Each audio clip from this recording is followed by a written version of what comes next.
Bon, salut, je vous emmène avec moi aujourd'hui sur une nouvelle sortie gravel. Encore une fois, je pars faire des petits repérages. Aujourd'hui, sortie solo avec le beau temps, un peu de fraîcheur. Et on est sur la deuxième vidéo en lien avec la Insta360. Donc c'est toujours une collaboration commerciale, mais je vous emmène quand même avec moi sur une sortie gravel normale. Aujourd'hui, on va parler des specs de la caméra un peu plus en détail, côté technique. La vidéo précédente, c'était les premières impressions. C'était vraiment simple. Là, on va essayer de rentrer un tout petit peu plus profondément dans les trucs que moi je trouve cool sur cette caméra, tout en restant très honnête. Moi, je reste honnête et naturel. Allez, je vous emmène avec moi. Normalement, on va faire à peu près 40 km aujourd'hui. À la cool. Oui, un chemin à droite là. J'enregistre pour une prochaine. C'est possible d'aller là. Mais là, on va aller tout droit. J'ai fait une petite trace, on va voir ce que ça donne. On était passé là la dernière fois. On y repasse aujourd'hui.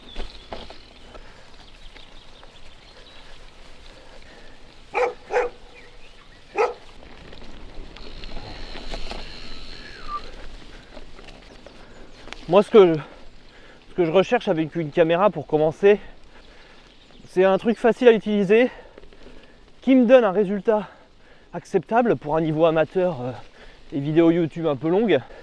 Je veux que la caméra soit oubliable. Moi, je veux pas y penser tout le temps, je veux pas que ça me gêne, je veux pas qu'elle soit instable. Donc ça, c'est le postulat de départ. Je l'avais un petit peu avec mes précédentes caméras, mais on va pas se mentir, il y avait des défauts. Et là, ils sont, pour certains, corrigés avec cette caméra. Vous allez voir, en vous parlant de la suite, vous allez comprendre. Donc, dans un premier temps, je voulais vous parler un peu du form factor de la caméra. Donc en gros, le hardware. Donc quand la caméra est prise dans son ensemble, c'est-à-dire la base et le petit objectif dessus, on est sur un form factor assez classique de caméra d'action. Pour moi, les deux différences vraiment cool, c'est sa prise en main. Sur le côté, il y a une espèce de petite mousse un peu grippante qui fait que quand vous prenez la caméra en main, vous n'avez pas la peur de la faire tomber et surtout, elle est bien maintenue. C'est tout bête, comparé à un truc lisse où vous allez la faire glisser de vos mains. Là, moi je trouve que ça se prend bien en main. Deuxième truc, c'est tout bête, mais ça je pense que d'autres caméras l'ont aussi, c'est l'écran rétractable qui peut s'orienter vers vous. Quand vous filmez, vous pouvez voir ce que vous cadrez, puis même quand vous filmez d'autres choses, vous pouvez facilement voir ce que vous filmez. C'est quand même tout pratique et l'écran fonctionne très bien. C'est quand vous cliquez dessus, ça réagit bien. Et le deuxième point qui est le plus intéressant et qui est l'argument de vente en fait de cette caméra, c'est le petit objectif qui est dessus que vous pouvez en fait déclipser. Alors il est aimanté de base sur la base avec des petites pinces, donc très sécurisé, mais vous pouvez l'enlever et en fait il fonctionne. Alors, il peut fonctionner indépendamment de la base et ça c'est trop cool. C'est-à-dire que vous pouvez avoir votre base qui est allumée. Vous avez un retour écran de ce que filme votre objectif, que vous pouvez mettre à des dizaines de mètres. Je sais plus, il y a 20 ou 30 mètres de distance, mais bon, dans les faits, vous n'êtes jamais bien loin. Mais vous pouvez aussi éteindre la base, et l'objectif fonctionne indépendamment. On a une autonomie de 40 à 45 minutes si vous filmez en continu. Quand il n'y a plus de batterie, vous remettez l'objectif sur la base, il se recharge. Vous comptez à peu près 2 cycles à 3 cycles de charge. Au total, on va dire 2,5. Donc au niveau autonomie, vous êtes bien. C'est tout bête, mais ce petit objectif, il est tout petit. Il fait 50 grammes. Il est aimanté, donc vous pouvez le fixer à droite à gauche sur les accessoires de la marque, mais aussi sur un poteau, sur une carrosserie de bagnole. Il y a plein de possibilités. C'est là que le côté créatif rentre en jeu. Et surtout, le fait que ça soit indépendant, c'est trop bien parce que votre base, elle est dans votre poche. Comme moi actuellement, ma base, elle est dans la poche de mon sac de trail. Et mon objectif, il est sur moi. Sur le collier aimanté. Ça offre des possibilités d'usage qui sont plutôt pas mal. Et puis ça s'oublie en fait, c'est léger, ça s'oublie. Après, la prise en main de ce petit objectif, elle n'est pas incroyable parce que c'est juste un tout petit carré. Donc c'est pas fait pour être juste pris dans les mains, c'est fait pour être mis sur des accessoires ou aimantés. Bon voilà pour le form factor, pour moi c'est vraiment les points intéressants. Donc je récapitule, c'est la prise en main de la base qui est bonne avec le petit truc sur le côté un peu grippant et incurvé, l'écran rétractable très pratique, facile d'utilisation même avec des gants, le tactile qui fonctionne bien et surtout le petit objectif amovible et qui peut fonctionner indépendamment. Et j'oubliais, ce petit objectif, il a un petit truc cool, c'est qu'il a une mémoire amovible. Vous pouvez mettre une carte SD, l'enlever, la remettre, ce qui est très pratique pour des longues distances où vous avez besoin de plusieurs cartes SD si vous filmez votre aventure. Après, pour des sorties classiques, vous n'aurez pas de souci si vous mettez une carte de 128 Go, il n'y aura pas de problème. Donc voilà sur le form factor de la caméra.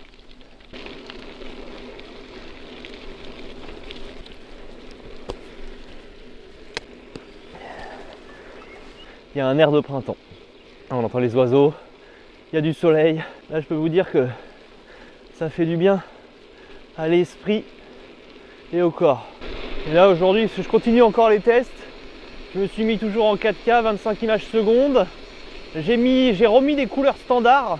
J'ai mis une balance des blancs à 4800, une stabilisation haute. Donc on va voir ce que ça va donner dans les chemins. Détail de l'image, j'ai mis en haut. Et puis micro, c'est le micro externe de la caméra. Juste pour moi, pour me rappeler, ça fait un mémo. Puis pour vous, si vous êtes un peu intéressé par l'image, pourquoi pas. Bon, si vous avez vu ma précédente vidéo, je ne sais pas si c'est la précédente, mais on avait fait un repérage un petit peu dans la boue, dans la gadoue. On était passé ici, c'était pas longtemps après ma chute. Normalement aujourd'hui on va repasser à l'endroit où j'ai fait ma chute et je vais vous montrer comme ça où je suis tombé. Puis si vous venez sur la rando, comme ça vous serez prévenus. Après pour les locaux, ils connaissent je pense. Mais c'est un endroit assez dangereux au final. Et je me suis bien fait mal.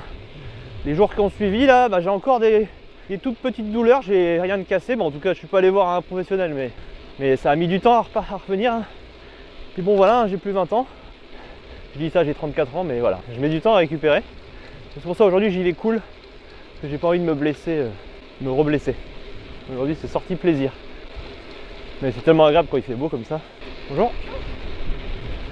Ah, puis c'est tellement plaisant, on voit du monde dehors. Ça remet du baume au cœur et de la motivation. Bonjour.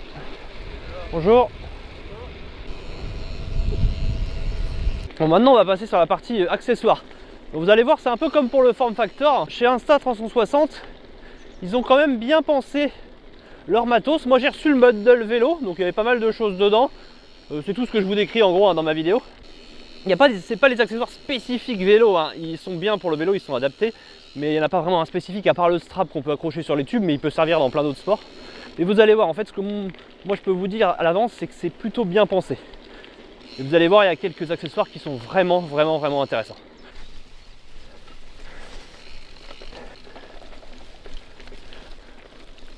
J'espère que ça rend bien l'image. On va voir aussi la stabilisation. Mais là, il y a pas mal de petits trous en gravel, on va voir ce que ça donne.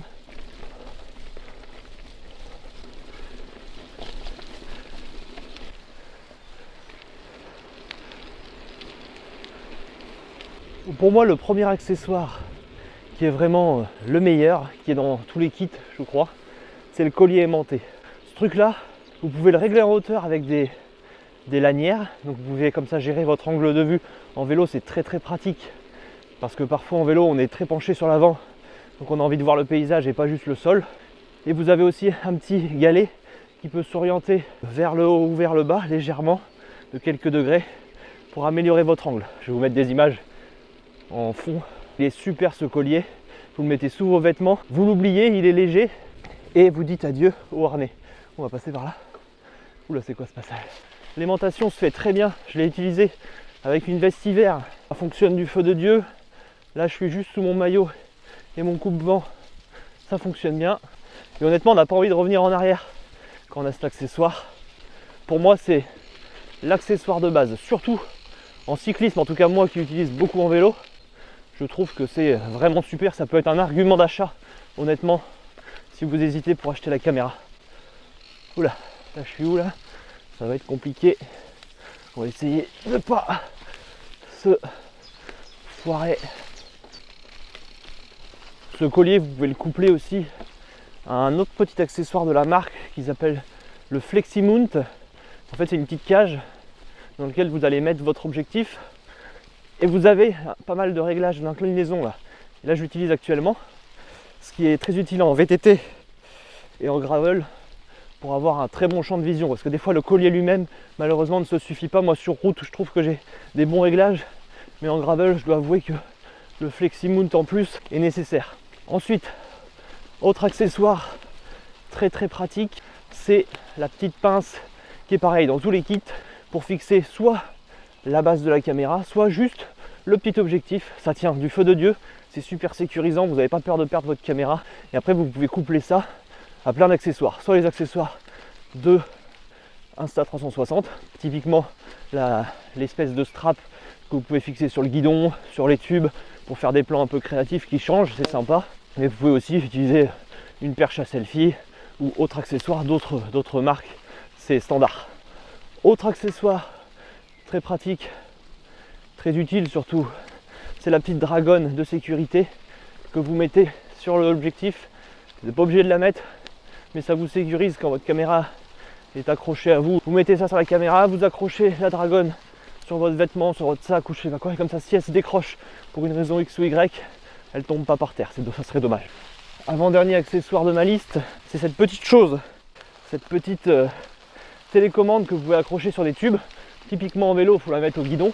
Et en fait, ça vous permet d'activer et de désactiver la caméra à distance sans avoir à toucher votre objectif. Ce qui est bien pratique et sécurisant. C'est tout con, mais c'est bien pratique.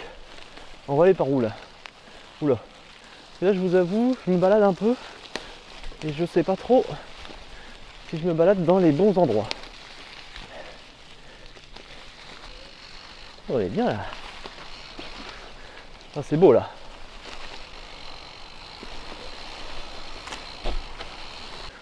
Regardez-moi ça, ce petit sentier. Là on est bien. Allez, tant qu'on est à l'arrêt, qu'on fait une mini pause, je vais vous montrer le dernier accessoire. Donc là, ça, je sais pas si on le voit trop, peut-être c'est un peu à contre-jour, c'est ici. C'est le micro que j'ai demandé en plus des autres accessoires. Parce que moi, je trouve que le son, c'est important dans les vidéos YouTube surtout. Donc en fait, il se fixe, il se connecte tout seul à la caméra. Vous pouvez le laisser allumer en permanence et il se connectera quand la caméra s'allume. Et vous aurez un son de qualité. En somme, ce que je vais retenir sur les accessoires, la partie accessoires, c'est que chez Insta360 ils développent bien leur truc, et si je devais en garder qu'un seul, ça serait le collier aimanté. Vous voyez, bon là il est sous mes vêtements, il est caché, mais hop, on peut mettre un truc et c'est aimanté dessus. Je débranche l'objectif en ce moment même, et hop, je me mets sur l'aimant, et voilà, et là vous voyez, je suis sur l'aimant, et je filme devant, et c'est nickel. Et là je le désaimante, juste hop, ça s'enlève direct, tac, et vous le remettez sur la base. Ça fonctionne bien. Si j'en gardais qu'un, c'est le collier. Waouh, qu'est-ce qu'on est bien là.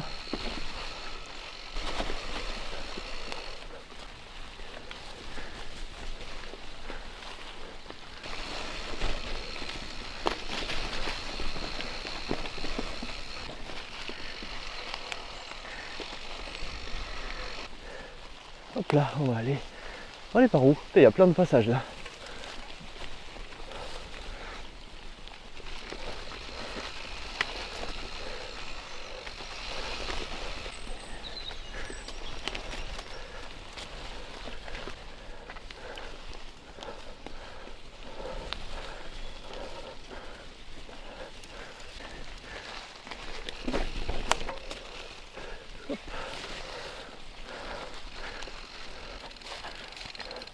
Là, partant sec ça passe, mais il va falloir anticiper la montée. Je sais pas trop si je suis sur le bon passage. Ouais si, c'est bon. Comment c'est beau là. On va aller par là. Je viens de là. Je suis venu de la gauche. Comme ça j'utilise un peu aujourd'hui le FlexiMount. Je l'ai déjà utilisé mais pas trop. On va voir ce que ça donne. C'est surtout au niveau de l'angle de vue. Alors on va se mettre en bas du guidon.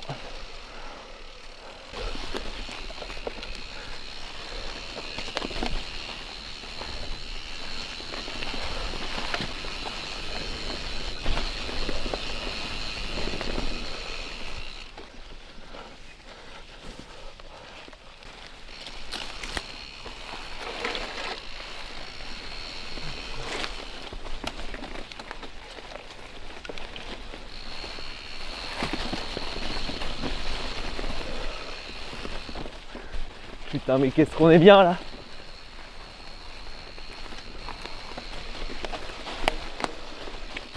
C'est bien ici.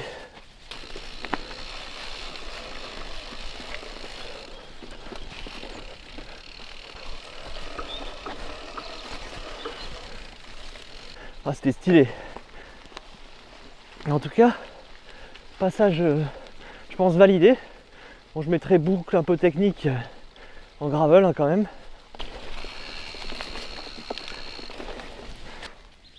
Tiens.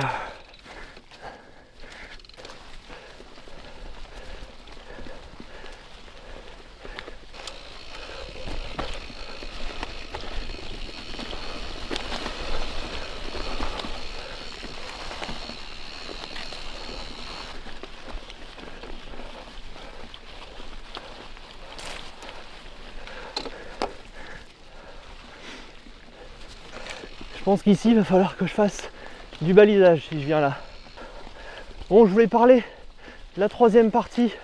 Maintenant qu'on a parlé du form factor, des accessoires, je voulais vous parler des qualités techniques, plus d'image de la caméra. Donc, je ne vais pas rentrer trop profondément dans les détails, tous les modes et tout.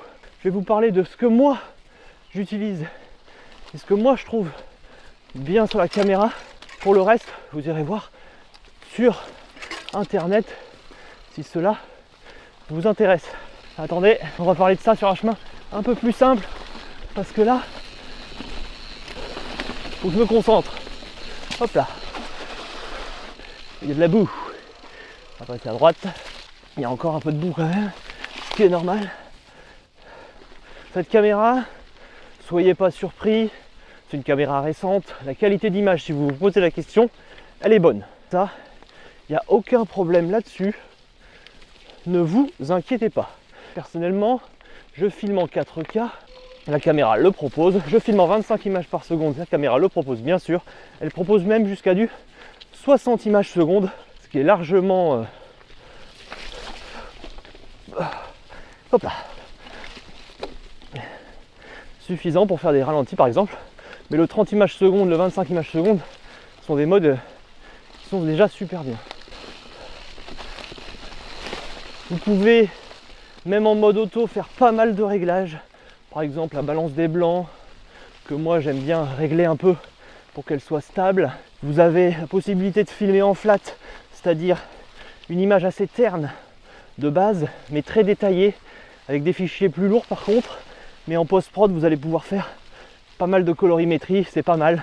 Moi pour l'instant, j'utilise surtout les modes de colorimétrie. Oula, c'est beau là. Fournis avec la caméra. Ah oui, j'ai mal anticipé. Vous avez une stabilisation qui est très bonne. Je pense que l'image parle d'elle-même. Là, je suis en gravel dans des sentiers de VTT et je pense que ça bouge pas. Vous avez 3 modes de stabilisation, faible, moyen, élevé. Moi je mets souvent moyen ou élevé, un standard ou élevé.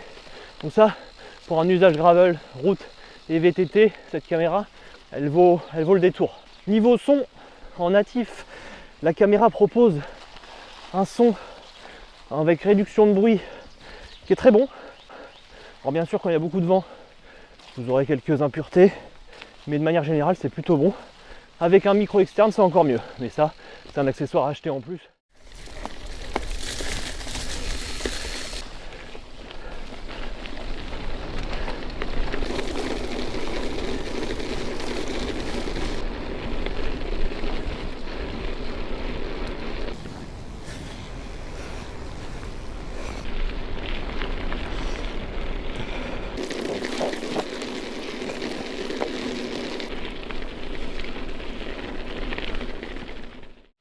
Donc non, vous, techniquement, c'est du bon matos.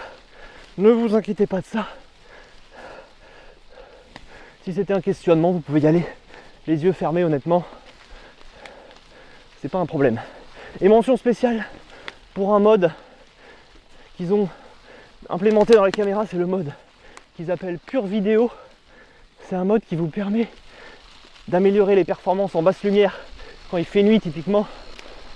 Là, ce mode est vraiment très bluffant. Vous aurez des images de nuit incroyables. Alors s'il fait nuit noire, vous verrez rien. Mais par contre, si vous avez vos lumières de vélo frontales et lampe au guidon dans les sous-bois, vous aurez des trucs magnifiques. Ça capte des détails en basse lumière. J'avais jamais vu ça sur des caméras d'action. Donc là, à l'heure d'aujourd'hui, J'ai pas eu l'occasion de rouler en sous-bois, mais j'ai fait un vélo taf. J'espère d'ici la mise en ligne, pouvoir vous montrer ça et vous illustrer ça. Mais ça, c'est assez bluffant. Donc vraiment cool. Alors tout ça, tout ce que je vous dis, c'est tout à fait honnête. Il n'y a pas de mensonge. C'est vraiment de la bonne caméra. Et puis même en mode automatique, avec les colorimétries de base intégrées à la caméra qui sont souvent un peu contrastées, un peu saturées, on a quand même des bons résultats. Un bon son, une bonne stab. Pour un usage cyclisme, c'est super. En vrai, c'est super. Donc ce que je retiendrai vraiment, c'est qualité globale d'image très bonne et mode pure vidéo très bluffant en basse lumière. Et ça, c'est pratique si vous faites de la longue distance, des rides de nuit réguliers. Là, vous allez pouvoir exploiter les images de nuit. Et ça, moi, j'ai hâte de tester parce que c'était un problème dans les autres caméras, c'est qu'on capte rien la nuit et qu'en fait, c'est chiant. On peut parler, là, c'est intéressant, mais souvent, on voit rien du tout. Et là, avec cette caméra, il y a quand même des captations de détails qui sont assez bluffants. Voilà. Bon, je pense avoir tout dit. Si j'oublie des trucs, je vais les rajouter maintenant et puis ça sera rajouté dans le montage.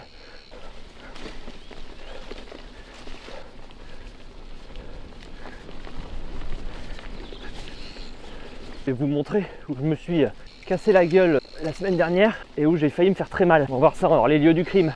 Mais avant de se rendre sur les lieux du crime, je vous mets quelques images immersives d'un super sentier. J'arrête de parler et je filme des morceaux et on profite.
Bonjour, merci. Bonjour, merci.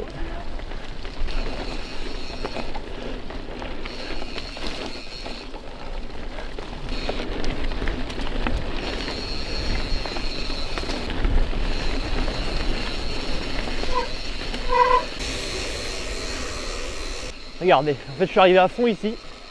Et là, c'est tout con, mais là il y a un passage au milieu et moi, j'ai tiré tout droit. En fait la ligne elle est là, tac. Et moi j'ai tiré dans ce fossé ici. Et je me suis cassé la gueule fortement là. Et je suis pas tombé sur la route, heureusement. Et bon voilà, je suis tombé là. Donc si vous arrivez de cette descente en herbe, au demeurant simple, faites attention au fossé qui est là.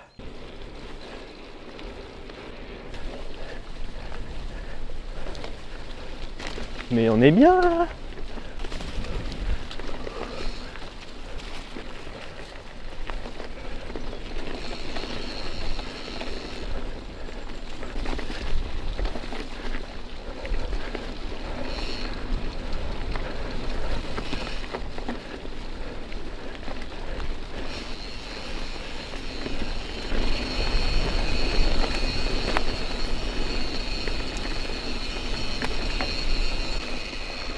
Oh.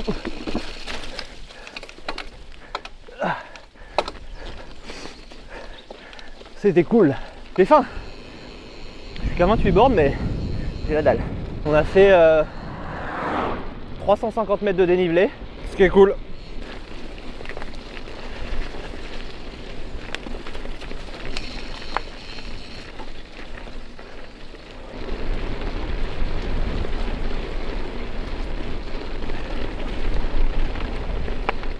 Le canal de Hollande, ou des Hollandais, je sais plus. On y est passé la dernière fois.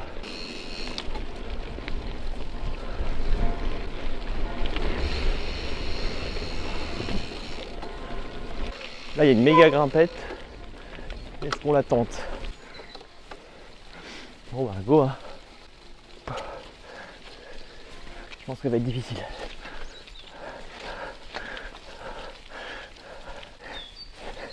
Ah non, malheureusement. On est reparti. Elle était raide celle-là. Ouais, j'aurais pas pu. Allez, on rejoint la route. On est bientôt en fin de sortie. Je suis à 33 km. Pour conclure, de manière très générale, moi ce que je dirais, c'est que c'est plutôt bien pensé comme matos. C'est vraiment adapté pour un usage vélo. Moi, ce que je recherche, c'est quelque chose de simple, de léger, d'oubliable. Et là, avec cette caméra, honnêtement, je l'ai. J'ai une autonomie qui est acceptable, qui fera tout à fait l'affaire pour des sorties vélo classiques. Et puis pour de l'ultra, bah, je la rechargerai en cours, il n'y a pas de souci. Il y a une qualité de son qui est bonne, une bonne stabilisation, un mode pure vidéo qui m'a bluffé, des accessoires comme le collier, super intéressant, ou la petite télécommande au guidon, très pratique et très sécurisante. Donc si vous hésitez à vous acheter une caméra, il y a plein de marques, mais celle-ci vaut le détour. Et vous pouvez voir en description, là c'est le petit moment influenceur, collaboration commerciale, mais j'ai mis des liens sur le site, un 560, particulièrement pour la caméra Go Ultra, et un lien d'affiliation. Et puis voilà, bon allez, je vous laisse avec la fin de sortie, et puis on se dira à la prochaine dans la dernière vidéo, qui sera sûrement plus courte, mais un peu plus axée sur l'aspect créatif, parce que comme vous avez pu peut-être vous en douter, cette caméra avec cette petite taille et ses différents accessoires, bah, elle peut amener des choses assez intéressantes, créativement parlant.